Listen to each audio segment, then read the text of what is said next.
ነገር ስላደረገ ሩም ይወስደውና በእርግጠኝነት የሆነ ሩም ነው አሁን የሚያርፈው ሩም እንዳለ ነው የምናውቀው እንግዲህ ሩም ቁጭ ብሎ ልጁን የሚያሳድግበት ሞመንት ነው የሚፈጥረው በእርግጠኝነት አብርሃም ማለት ነው። ሲጀመር ይሄ ልክ አይደለም። በመጀመሪያ ደረጃ እሱ እኔ እኮ አልኩሽ በቃ ይህንን ጥፋቱን እንኳን ስላወቀ ስልክ ስላላነሳልኝ እንጂ የእውነት በጣም ነው የምንጣላው ከሱ ጋር እንደዚህ አይነት ጉዳይ ማለት ነው። ምክንያቱም እኔ አንድ ልጅ እንግዲህ ተወልዷል አይደለም፣ ከተወለደ አንቺ ራሱ ሴት ልጅ ነሽ። በቃ እንደ ሴት ልጅ አሁን ስለ ልጁ እያሰብሽ ነው።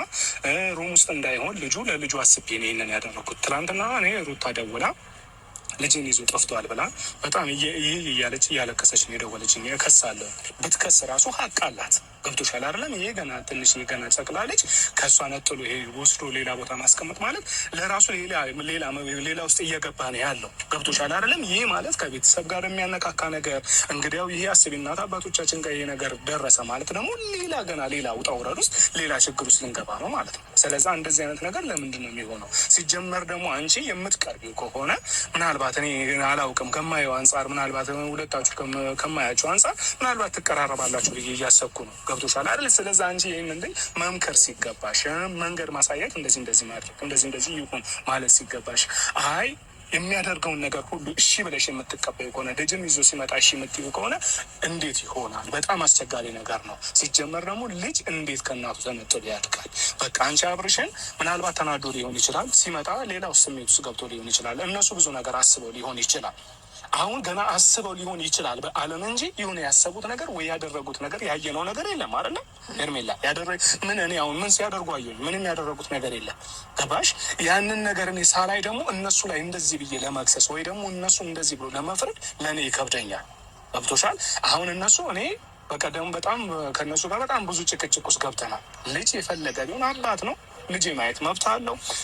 ልጁን ተንከባክፎ ማሳደግ መብት አለው። ሁለቱ ላይ አልተስማሙ። እንግዲያው አንፈልግም አሉ። ሁለቱም የየግላቸውን ኑሮ እየኖሩ ነው። ልጁን ግን እሱም ላይ እሷም ልጇን በስነስርዓት ልታሳድግ ግዴታዋ ነው። ግን በዛ መሀል እያለ አሁን እሱኛ እንግዲያው በቀደም በስንት ግል እሷን አሳምነን በስነስርዓት ፕሮግራም አድርገሽ ምን ብለሽ ልጁን አሳየው ብዬ ተናጋግሬ ከእሷ ጋር ጨርሼ ሄጄ አሁን ደግሞ እንደዚህ ልጅ ይዞ ወጣ። ያውም የት ሄደ? እሺ የት ሄደ? ሄርሜላ ጋር ነው የገባው ሲሉ በጣም ተናደድኩኝ። ምክንያቱም እኔ እንደዛ አልጠብቅሽም። አንቺ በቃ አይሆንም፣ በፍጹም ቤት አትገባም። ገብቶሻል አይደለም? አሁን አንቺ እንዳውም ብትቺ ልክ ነሽ፣ ለልጁ ተቆረቆርሽ አይደለም? አንሰብሽ ለልዑል መጨነቅሽ ልክ ነው። ግን እምቢ ብለሽም የትም ሩም ይዞት ቢሄድ ይሻል ነበረ። ያኔ ልጁ ሲያስቸግረው ወደ እናቱ ይመልሰው ነበር። አንቺ ግን እሺ ብለሽ ስትቀበዩ እንግዲያው ምናልባት ሴት ልጅ ነሽ፣ ለልጁ የሚያስፈልገውን ነገር ታውቂያለሽ፣ የሚደረግለትን ነገር ታውቂያለሽ። ያንን ነገር እያደረግሽ አሁን ልጁ በቃ የሆነ ዘና ብሎ አንቺ ጋር ሲቀመጥ በቃ እንዳውም ልጅ እኔ ጋር ነው የሚቀመጠው ብሎ ሌላ ውስጥ ሊገባ ነው ማለት ነው።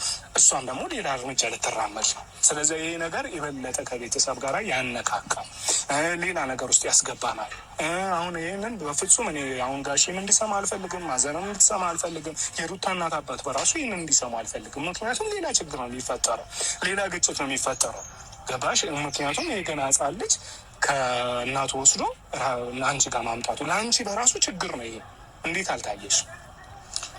ያው ማለት እኔ እንጃ። እኔ አሁን ዴቭ የምታወራው ነገር ሁሉ ተረድቼዋለሁ። ግን ደግሞ ከዚህ በፊት እንዳደረገው አብርሃም ያው ነገሮችን መደጋገም አይሆንብኝና ልጁን ይዞ ጠፍቶ